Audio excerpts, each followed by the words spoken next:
Look, these sanctions have a cost. I think most of us would agree that we need to stand up to Vladimir Putin's aggression after that invasion of Ukraine, but be in no doubt, we buy our oil and gas on global markets, and politicians can say, oh, we only rely on Russia for 5% of our gas, but we still buy our gas on global markets, and global markets are going nuts because of this war. And now the tit-for-tat sanctions, if you like. The Americans are banning exports of Russian oil to America. We're phasing out exports of Russian oil to the UK and gas exports. The EU is a bit harder for them because 40% of their gas comes from Russia and 25% of their oil. But be in no doubt, this is now full-on economic war between Russia and the West. We're not going to see boots on the ground, but we are seeing an economic conflict, and that has blowback for ordinary households and firms in Britain.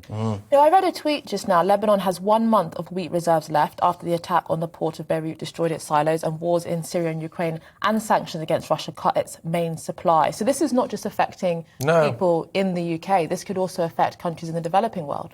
And indeed food, as you said, Anara. It's not just about energy. Russia is an energy and an agricultural superpower. It's the world's biggest exporter of wheat. Again, people in the Commons are always telling me, oh, but it's a tiny economy, it's barely in the world's top 10. Yeah, denominated in dollars, denominated in oil, gas, wheat, foodstuffs, nickel, titanium, palladium, precious industrial metals that we need to keep our manufacturing going.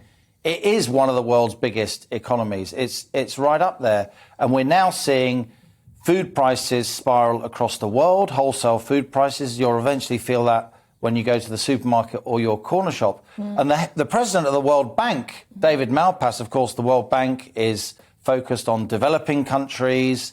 He said this is a catastrophe for the global economy and a perfect storm for food prices. There are lots of people in developing countries around the world that are food importers who will have their economic security and even their food security marginalised because of this conflict. I mean, I've heard some people arguing that this may well be the end of globalisation in some senses, because countries are now going to be looking at how they can make themselves much more self-sufficient. I mean, do you think that's perhaps wishful thinking, so to speak, or is that something that we should be thinking about now? How do we radically become self-sufficient as a society in order to prevent situations like this where we are so interdependent that actually sanctions against despotic regimes massively harms us as well?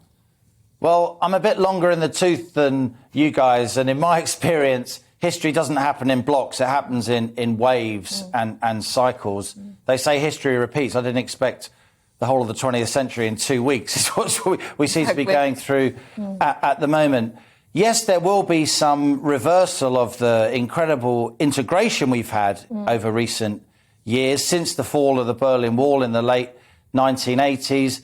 You know, the Russian economy is far more integrated with the world than the Soviet Union ever was. And while businesses want to distance themselves from Russia now, we will remain economically integrated once this awful military conflagration is over. So I don't think there's going to be an end to globalisation, though I think we'll ease off a little bit. You know, there was a political scientist called Francis Fukuyama who in 1999, as we've discussed, and I said, oh, this is the end of history. Yeah. I don't think you're right, Francis. This is actually history on speed.